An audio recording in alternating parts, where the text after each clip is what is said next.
Shalom YouTubers, I wanted to come back and make another video in regards to the Sabbath. It's something that I've had on my mind the last couple of days. I wanted to talk about as far as in the conversation topics in the New World Translation. It actually has a lot of verses that are used by Jehovah's Witnesses and Christians to say that the Sabbath is no longer binding on Christians, which a lot of these verses can be easily explained if you look at context and time. So one of the scriptures that I was kind of looking in here through is that Sabbath not necessary thing for Christians, and it gives Romans 14:5, which I've done a video on that. It was basically given to Israel, and let's go to that one. It's a Sabbath first observed after Exodus. We'll go Exodus 16:26. If you would turn with your Bible, Exodus chapter 16 and verse 26. Okay, so 6 days you are to gather it, but on the seventh day, the Sabbath, there will not be any. What was the other one? 26, 27, 29, and 30. So 26, 27. Nevertheless, some of the people went out on the seventh day to gather it, but they found none. Then the Lord said to Moses, Yahweh said to Moses, how long will you refuse to keep my commands and my instructions? Bear in mind that Yahweh has given you the Sabbath. That is why on the sixth day he gives you bread for 2 days. It's not everyone to stay in on the seventh day. No one is to go out, so the people rested on the seventh day. Now, the question is, you kind of have to know a little bit about certain word definitions. Shabbat was actually instituted at creation, because you can look and see Genesis chapter 2, verse 2. By the seventh day, God had finished the work he had been doing. On the seventh day, he rested from all his work. Number 3, and God blessed the Sabbath day and made it holy, because on it he rested from all the work of creating that he had done. Now, if God takes this day, makes it a holy day, sets it apart and sanctifies it, how would it be the same as every other day? Which Christians and Jehovah's Witnesses and probably other groups will tell you. We'll see it doesn't say in Exodus, or as far as in the Ten Commandments, that you should obey that. Well, if that's the case, then why was Cain punished for killing his brother? Because there was no law given against murder.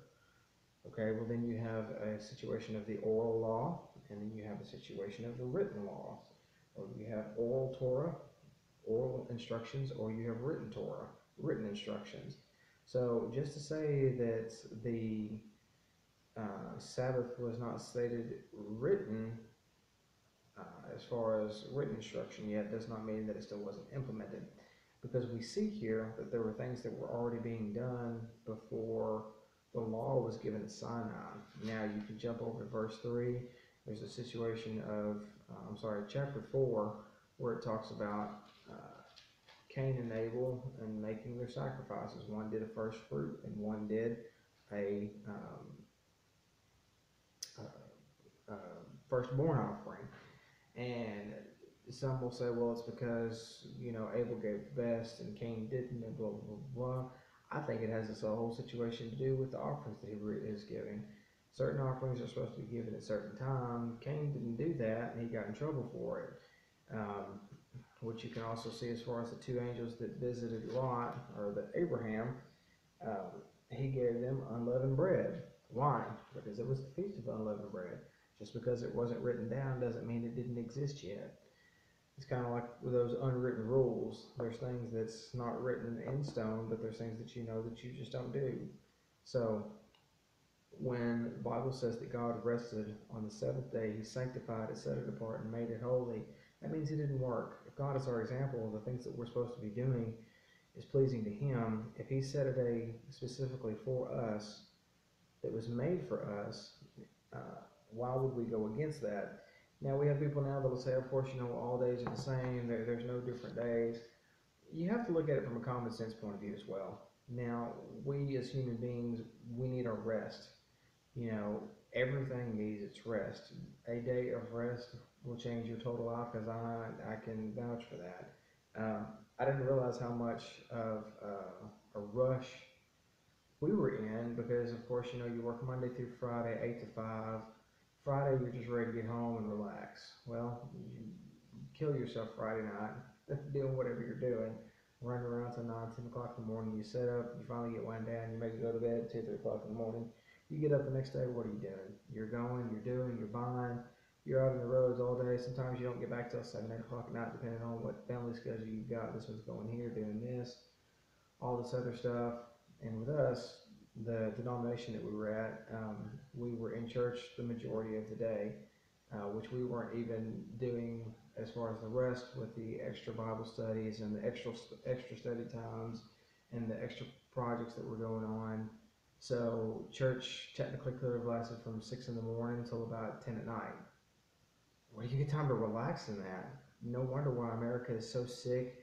They're on drugs all the time as far as pharmaceuticals to try to keep them pepped up, because they're so tired, they're so run down. We don't honor the Sabbath. That's why there's so much sickness. That's why there's so much junk going on, because we don't give our bodies time to rest.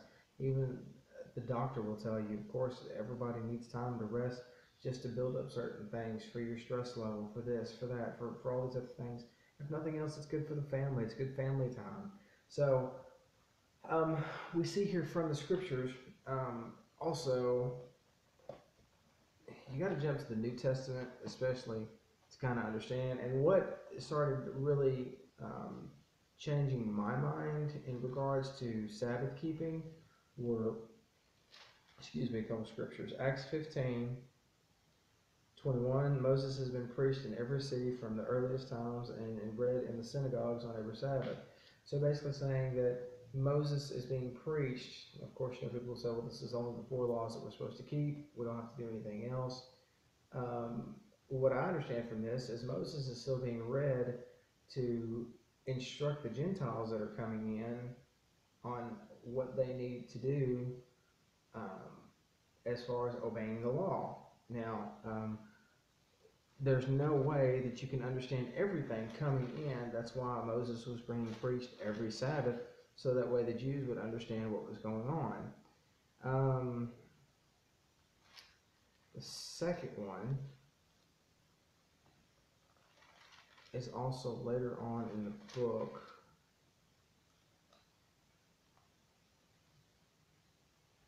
Later on in the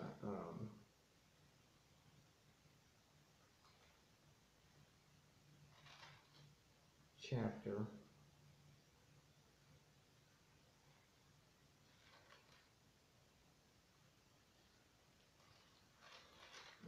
Basically, the Jews stated,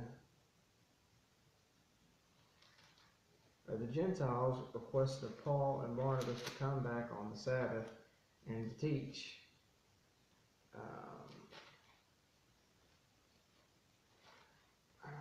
I'm sorry, I should have this. Well, actually, one of them, chapter 20, verse 7, on the first day of the week, which if you look at that in Greek, it's not first day of the week, it's actually one of the Sabbaths, which it kind of depends on what Bible translation you're using. So, and I'm not knocking any Bible whatsoever, but I think that you should have multiple to understand where they're coming from.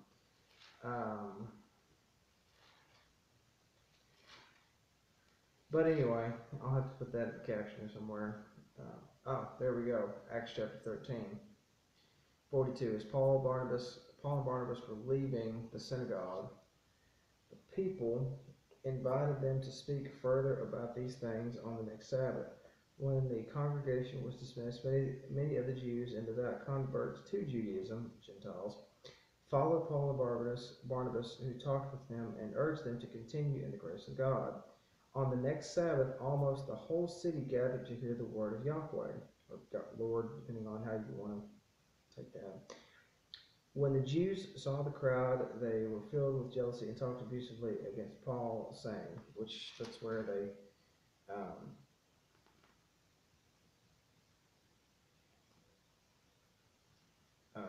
we're just trying to start a fight. Anyway, when you go through here and you read as far as in the New Testament, there were multiple times that the Sabbath was still being observed, even after the death, burial, and resurrection of Yeshua. Acts is a very, very great part. Read Acts by itself, not any commentary. You'd be surprised what you can kind of get, and especially read it in different versions. Compare the versions. Um, so Sabbath keeping, I think, is still very much important. It's still very much alive, and it's still very much going to be kept in the millennium as well. There's a lot of scriptures that can be used in regards to that, um, from Old Testament, New Testament, from Isaiah 66, I want to say 14, Jeremiah, multiple spots. But anyway, Sabbath is still important. God gave it to us for our benefit. Sabbath was made for man. So Matthew chapter 12 is what Yeshua said. So I think Sabbath is extremely important. It's one of the first things that starts to open my eyes in regards to Messianic Judaism. So like, comment, share, subscribe. Shalom.